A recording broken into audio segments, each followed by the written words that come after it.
With Roquan, left the game with hamstring injury. Any updates on Roquan? No updates right now. We're just monitoring it as we go here and working to get ready for the game. After looking at the film, what do you see from the 2-point conversion attempt there at the end? It seemed like the Steelers were saying afterwards that they knew that the play was going in the direction it was. Well, it didn't work. You know, I think anytime you got a play that didn't work, you kind of look at it very critically. I mean, we're disappointed in that play. You want to have a better play out there, better play call, a better executed play, everything along those lines. So I think, you know, in every game, whether you win or lose, but especially when you lose, and especially when it's an opportunity to tie the game at the end after a hard-fought game like that, you got to look at those plays really hard. And that's why we'd like to have back just across the board. John, maybe not a regrets person per se, but along those lines, not having Derek on the field for that play, how much more difficult does it make to do things, I guess? Yeah, I don't know, really. I'm not sure about the question. I just think there are plays where guys are on the field, for specific types of plays, you know, and depends on the type of play, whether Mark's out there, or Isaiah's out there, or Zay's out there, or Bates out there, or whoever. Derrick Henry's a great football player, and you want him out there situationally, but he's not out there for every play. So like I said after the game, that's the play that was called, you know. That's the personnel that it was set up in through a lot of game planning. I mean, coaches they're in early and they're home late, and they try to put we all try to put the best plan we can together, come up with the best plays, and when it doesn't work out, you know, it hurts. It's bad. You feel disappointed about it because it's your job. It's what you want to get done well. So all the little nuances within that are all things that disappoint you, but every player's not on the field for every play. I'd like to have had a better play there, you know, and I'd like to have had a successful play. So you look back on it, that's how you feel about it. You feel bad about it. John, obviously Derrick Henry's been a big part of the run game for you guys this year, been successful in it. But was there any thoughts of maybe seeing Keaton? He wasn't very involved offensively yesterday. Was there ever a thought just to see what a different look with him in there? I know he brings such a different dynamic. Well, the way you're asking it is just it'd be like experimental. No, there's no thought to experiment in that game right there. Keaton's a guy we want to get involved for sure. He's only been back for 2 weeks, you know, coming back from a knee injury. The way the game went, we only got Derek 12 carries as it was, 13 carries as it was. So you want to get him more. You know, we only had like 52 or 53 offensive plays. We didn't have as many throws or runs or anything else that we wanted. So now to try to get a specific player in the game, you could say the same thing about any other player. You want to get him more reps, more opportunities. Probably need more plays. And to get more plays, you need more successful plays, more first down, more yards. We were off the field a couple times real quick. I think 2 of our series were off the field in 2 or 3 plays. So it just cuts down the opportunities for everybody. John, you made the change at safety with Ardarius Washington replacing Marcus Williams.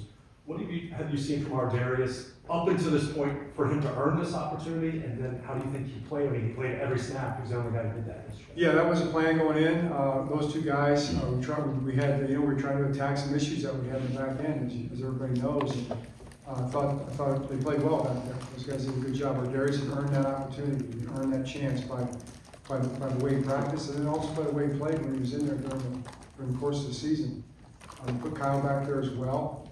I thought he played very well back there. He did a great job communicating. They both did. They played well. So that would definitely be a formula going forward.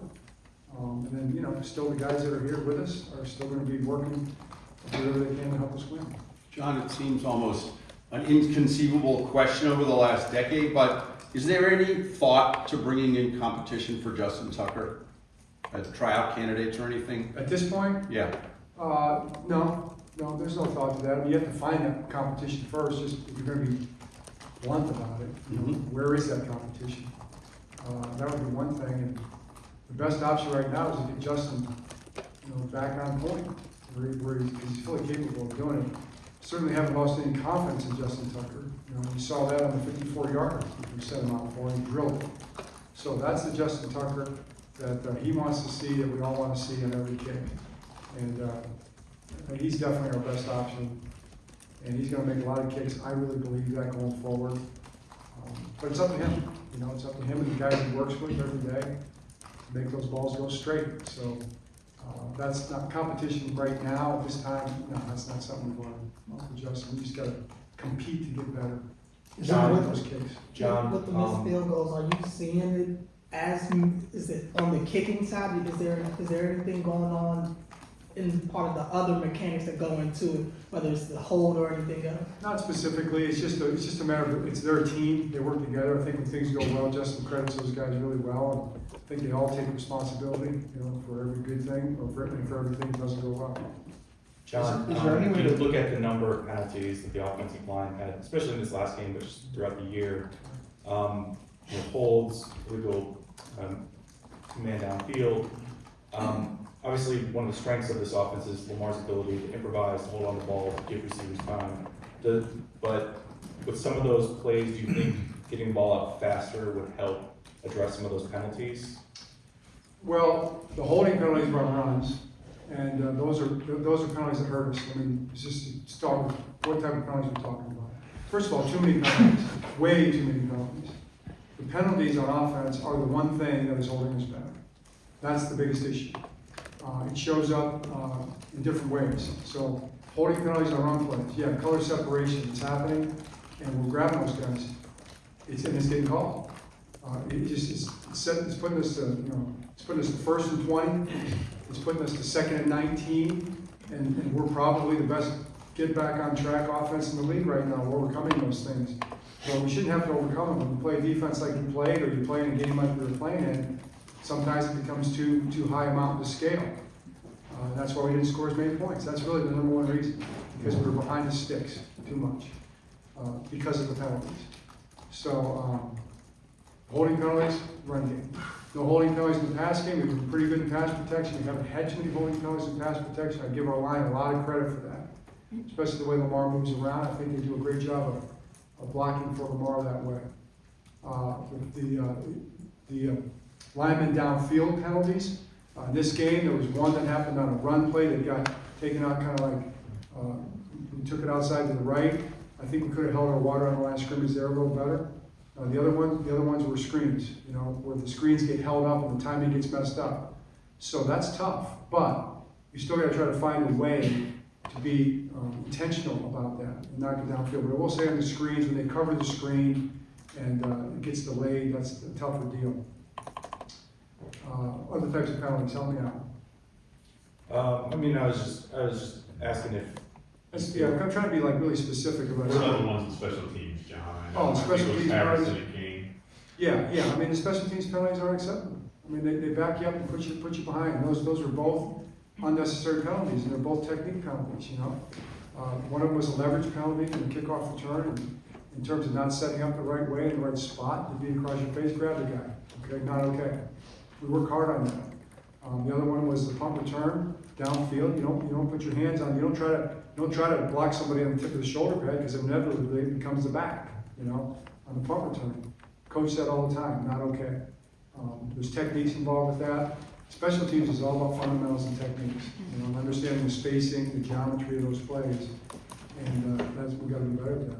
John, with penalties, the fans see that as lack of discipline, and lack of discipline ultimately gets put on the shoulders of coaching.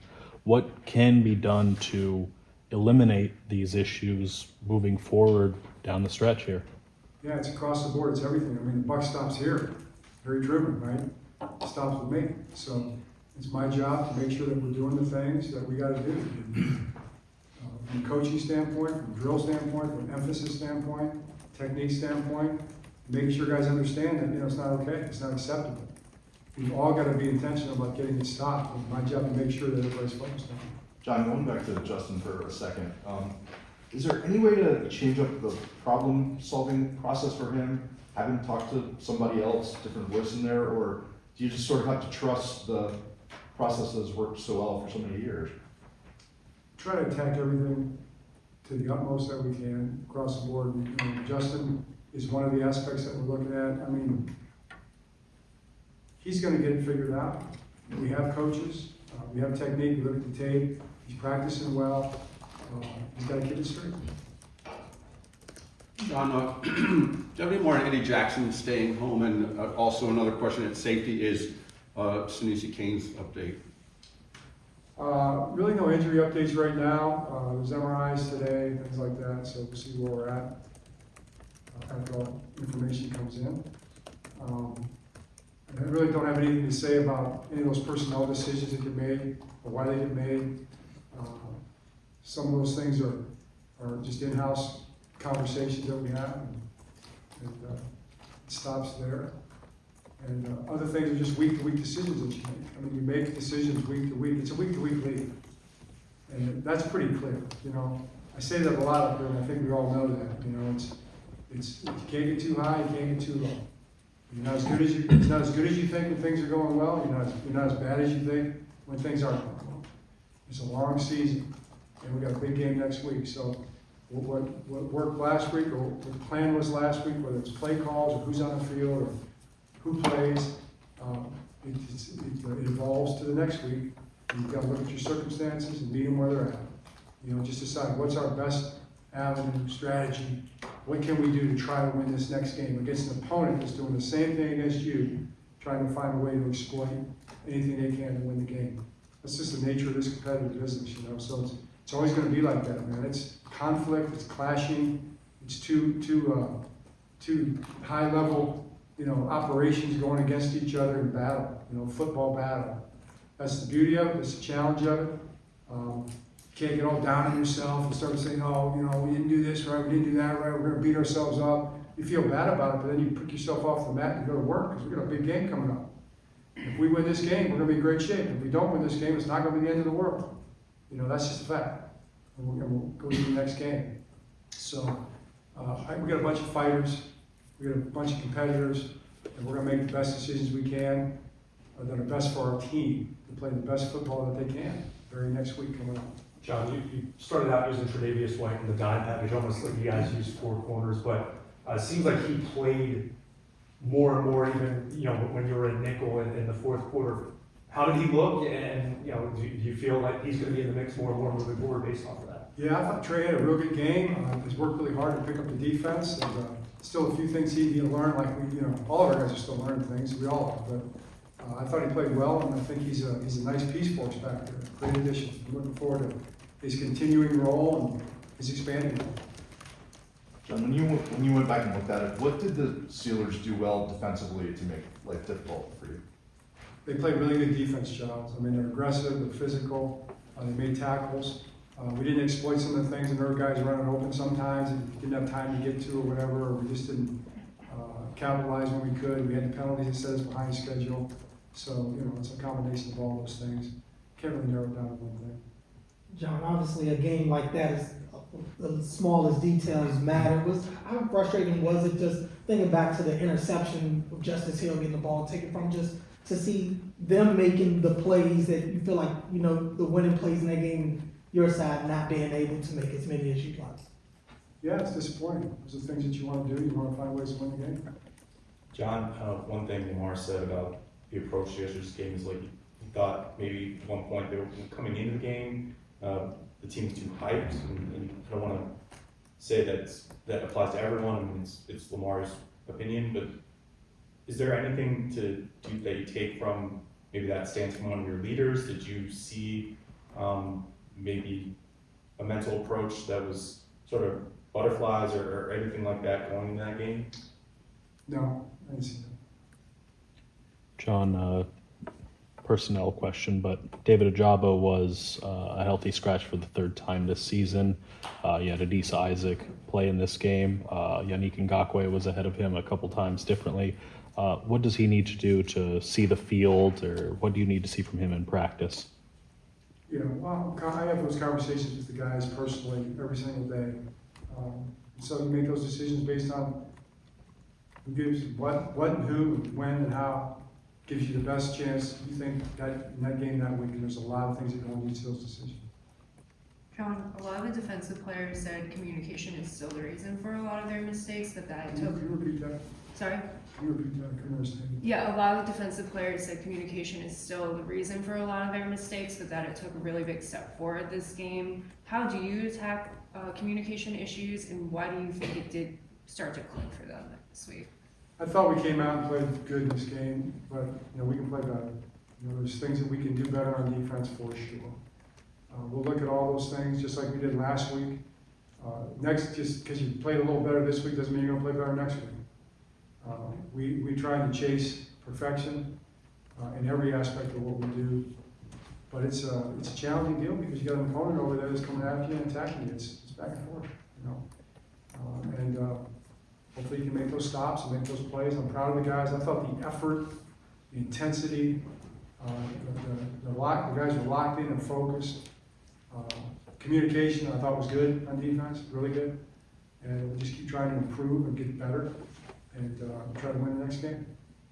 John, this isn't a recent injury, but we haven't asked you about Michael Pierce. Is he getting closer to being an option, or is that still? Well, he was an IR, so when he comes off IR, you know, then you'll know. But he's working hard every day, to get healthy, get back out there, and he will be back this season. John, similar, not a recent injury from this game, but Arthur Millett at the calf last week. Is that something, it could be longer term, potential injury reserve? Or for Yeah, longer term? I don't anticipate that one being injured reserve at this point, so just have to see how he is.